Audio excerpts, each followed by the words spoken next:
Thank you for joining back. So in this tutorial we'll do the VPC practical quickly. Just go to the S3 services. If you scroll down further, you will find under network and content delivery the VPC. Okay, so let's click the VPC. You can also search by tapping it on the top. So if you see here, in this page you can see VPC is one. Already VPC is created, subnet is created, one route table is created, one internet gateway is created, right? One NACL is created. So things like that is created. So let's check what exactly it is. If you open the VPC, you can see one VPC is already created, right? And if we let's just scroll down, if you see here, this is the default VPC. So whatever VPC which is created, it is a default VPC, and it is there in every region. So for example, we are in North Virginia region. If we go to the other region also, we can see one default VPC is created by default by the AWS. Same you can see in your account as well once you logged in. And if you go to the subnet, you see 1 2 3 4 5 6 subnets are created. Why 6? They are not, why not 5 4 3? The reason is, if you go to this subnet and if you see, there are 6 availability zone: 1A, 1B, 1C, 1D, 1E, 1F, right? So in North Virginia, there are 6 availability zone available. That is why 6 subnets, because subnet cannot span over multiple AZ. That's what we discussed in our key aspect of the VPC concepts, right? So you need to keep in mind that whenever you create a subnet, it will tag and attach to the only one availability zone. It will not span. So since there are 6 availability zone, they have created this 6 subnet, default subnets. If you scroll down here further, then you can see this is a default subnet also. Okay, so that's how it is configured. So what we will do is, we will go to the VPC and we'll create our VPC. We will create a VPC 10.0.0.0/16. Inside that we'll create 2 subnet. One is public subnet and the private subnet, which will be attached to 2 different AZs and will attach to the router and the internet gateways. So these all things we will create and we will go one by one. Let's click on VPC. Let's type a name, my VPC. We'll keep a IP here, 10.0.0.0/16. /16. So these are the IP which we created, and name will be assigned. Let's create it. So the VPC is created. As the VPC is created, you can see 3 components are there. DSP is there, route table is created, and network NACL is created, network ACL. Okay, these things are created. Let's go to the route table. Let's see what it is. So already default route table was there, but there is one more route table which is associated with our my VPC, right? And if you see, this is a main VPC. I mean main route table. So whenever a VPC is created, a main route table is attached to it. Okay, that you need to keep in mind, so that all the routing will happen to that main route table by default. Okay, we'll see how you can utilize it, or we need to create it more. First of all, before jumping to the route table, let's create a subnet now. Already 6 subnets are there, which is default, but we need to create our own subnet. So let's create a subnet. I'll name it a public subnet. The pop-up is coming because I've tested it just now. So my public subnet is there, and we'll need to choose our VPC which we created, like my VPC in my case. If you see here, the availability zone, so subnet is attached to the availability zone. So there are 6 availability zone. We can choose any one of the availability zone. Just you need to keep in mind that the availability zone 1A, if I select and you select the same availability zone 1A, it doesn't mean that it will be same at the backend. Data center will be different. So Amazon created in such a way that everybody select 1A, it will not be overcrowded, right? So if I choose 1A, it may be 1C at the backend. Okay, so that's how it is function, to avoid the overcrowded of any top 1 availability zones. Okay, so I choose 1A here, and these are the VPC setup which is automatically coming, and I'll keep this IP as 10.0.1/24. Okay, let's keep this subnet. I'll quickly create it. This is our public subnet. Okay, right now we just name it public subnet, but there is no functional behavior of public. Okay, we'll see how we can enable it. Let's create one more subnet, which is a private subnet, and again the pop-up was came because I created it. I choose it in a different AZs availability zone, US. Let's keep it US 1B.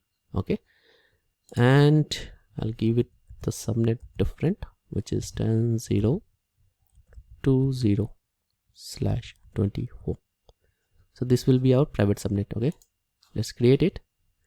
So we have created till now private subnet, public subnet, and one VPC. So if you see the diagram, this is what we have created, one VPC. Inside that we have created one public subnet and the private subnet.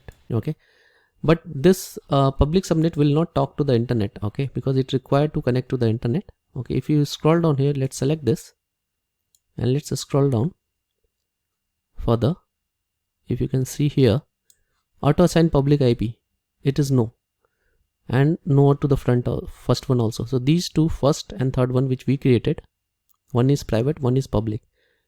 So to assign a public, because whatever server we are putting in the public subnet, it must have a IP address, public IP address assigned, then only we can access it, right?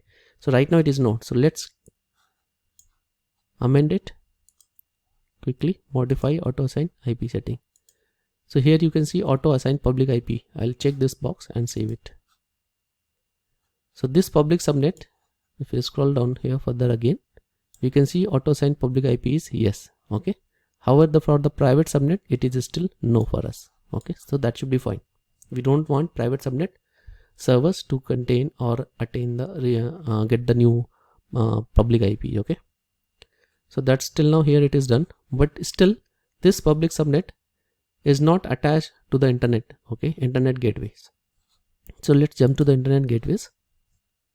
Already default internet gateway is there, because there is every region has a default VPC. We checked default VPC has a default subnet, and default subnet is attached to this default gateway. So we will not utilize this gateway, we'll create our own gateway. So I'll create my internet gateway. Okay, and then just create it. The moment you create a gateway, it will ask you to attach your gateway to the VPC. Okay, so let's attach it. You can go here and attach also, or you go click on IG. It will show you two internet gateway. One is the default one, and one is the one which we have created, my IG. If you see here, it is detached, so it is not attached to any VPC right now. It's, you see here, it is blank.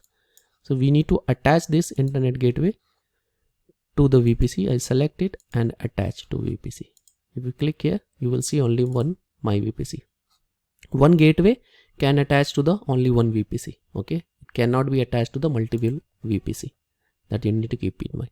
If I add one more gateway, I will not find a VPC option because there is no more VPC. Okay, things like that. So till now what we have done, we have created our VPC. We have created our two subnet, public subnet, private subnet, and we have created a internet gateways. Okay, three things there, and we have attached it. Okay, now the fourth things that we need to do is route table. Okay, so already this route table was created, right? For my VPC, this route table, main route table is created. The main route table function is that, I'll just show you. If you select here my main route table for my VPC, okay, and if you scroll down to the subnets, right, so you see both my public and private subnet are by default attached to the main route table. Okay, so in this route table, if I attach an internet gateway, both the subnet will be tagged and routed towards the internet, which we don't want, because we want one subnet as a public, one subnet as a private. So by default it is attached. So let's not change the main route table. Otherwise what will happen, anyone who will add a new server and attach this subnet, it will be routed to the internet, because internet gateway will have to attach it under the route table. Okay, so we don't want to happen for a security reason. It is best practice to create our own route table and let main route table not attach to the internet, so that any new server when will be created by anyone, it will not have an internet access by default. So let's create our new route table. I'll click as a my route table. The pop-ups are coming because I tested it for this lesson. I'll select my VPC which I need to use, and I can tag it. So name tag is there, it should take it up. That's okay. and create. So it is created now. Route table is created. Let's see. This is our new route table. Let's select this. Okay now. So if I select this main route table, and if you scroll down, right, there are two subnet which are there, but they are not associated right now. So let's associate it. Edit subnet association. I want my public subnet to be associated here. I select this public subnet and save it.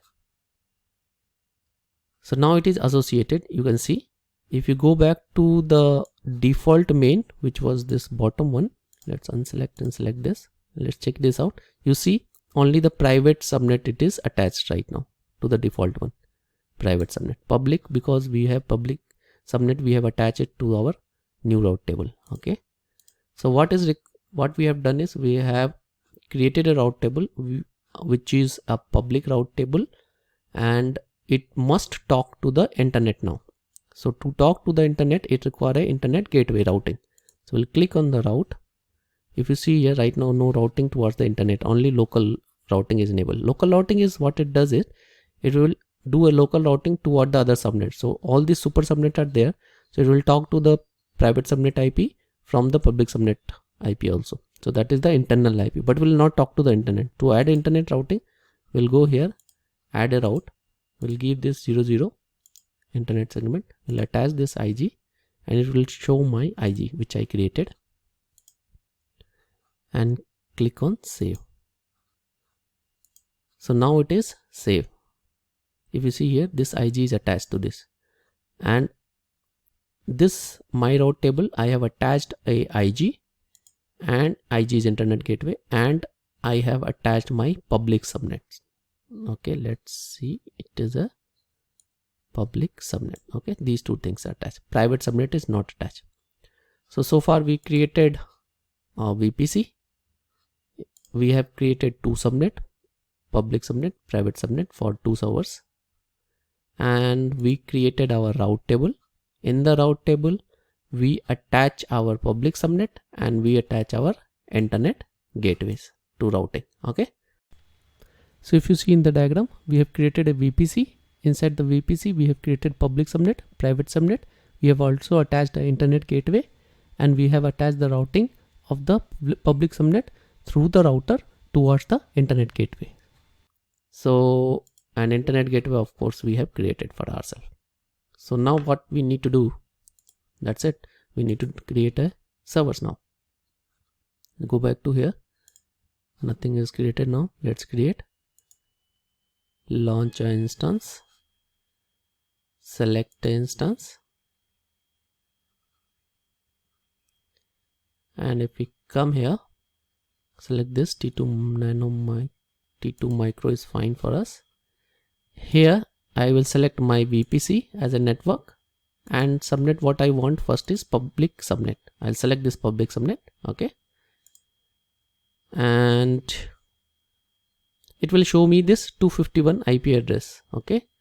So as I told you, right, we discussed it, how many IP will get in a subnet, right? The cider.xyz. So you can calculate based on this subnet, you will be able to see this. Okay, on that tool. That is a great tool to verify that. Okay, you do that. So I think rest all things we can keep it default. And next go to the storage. We do not want any additional storage. Let's keep it simple. Let's add a tag. We'll add a name tag. We'll see this public web server. Normally web server is a public server. So something like that. Okay. Click on next. It will ask you to create a new security group. So let's create a new security group. So for the web server, I need SSH access.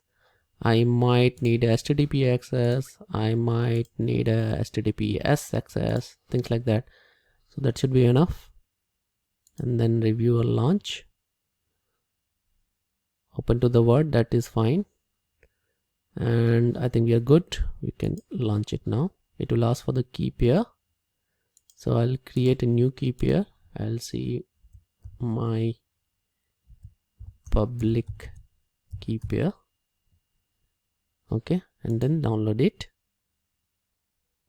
Once downloaded, Let's launch the instance.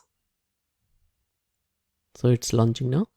So instance is launched now. Let's create a private subnet. This is my old public server, so it's in terminated. It should be gone in some time. Let's add a new private subnet also, private server also. Let's select Linux machine this, and T2 micro is fine. And this time I'll select my VPC. I'll select private subnet, okay, not public one. Okay, and then we'll go and add storage. Let it be default. And we will add a security group. I'll add a tag here. Keep a name tag, and I'll add it a private database server, something like that. Database servers and things are always private. Once it is done, let's create a new security group for this also, and we will tell, I forget to change the name of public security group earlier, no problem. Keep it my private security group, something like that.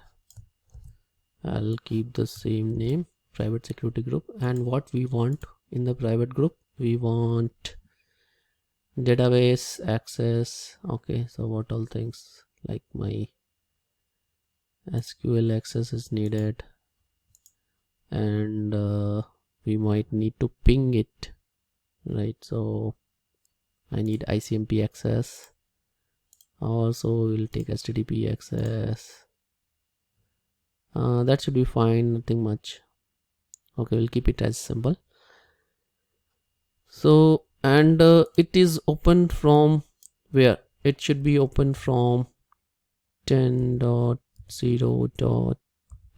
Our private subnet slash what I put /24. This one. Let me copy it. So basically what I am doing here, let me paste it first. Yeah, so what we are doing, this is private server, okay, this security group. So private server, we are not assigning public IP, right? So it will be accessible internally also. So which server subnet segment we want it to be accessible? So it will be accessible from the public server internal IP. So this is the public server subnet internal IP which we gave this, right? 10.0.1/0, this subnet. So I choose this subnet for this access towards from public to this private server subnet. Okay, then click on launch. This is the source need to be a cyber block or a security group ID. Okay, I missed here. This is open. Let's create. So now let's try again. So this is submitted now, and let's review it and let's launch it. I need to have a key pair for this. Let's add a new key pair. This is still my private key pair, something like that. Download it, save it, launch the instance. So we have done so far. What all things we did? We have created a VPC, and we have created a 2 server in this private server and public server. Okay, so let's do one thing. Let's launch and access our server. Okay, so I'm going to this. If the public server is up, so public server is up for now. Let's take a control of that. Let's see the IP. This is the IP of the public server. Okay, I told you in the beginning how to access it. You need to first log into the PuTTY, which is PuTTY gen, because we need to convert it. Yes, load this key and select all. And if you go here, my public PEM key, I'll select it, and then I'll save the private key. I'll name it my pub key. Okay, and save. That's it. Public key is saved. Now how do we access? Yes, we'll access this through the PuTTY. So we'll go to the PuTTY. We have copied the IP. I'll just paste it over here. Let me double check. Yeah, it's fine. go to the SSH, go to the auth, browse it and search for your public key, which is added here. Done. Click OK. It should give me the access now. The server access is there. We have to type ec2-user. Once you're done, you are logged into the server. So let's elevate the privilege, and this server is connected to the internet. So let's do one thing. I will do em update y. So what will happen is it will download all the patches for this Linux machine. If you see here, it is downloading and connected to the internet. Okay. So what we have learned so far is we have created a VPC. We have created a subnets, two subnet, public subnet, private subnet. We created an internet gateway. We created a route table. We have attached the route table with the gateway, internet gateway. We have attached our public subnet with that route table, and we are created a two server, public server and the private subnet server. And this server we are able to access and download the data from the internet. Okay. So till here we have done. In the next we will log into the private subnet and we'll see how we can communicate between these two servers and how we can access the private server from the public server. Okay. So let's jump to the next and take a break, have a coffee. We'll connect again.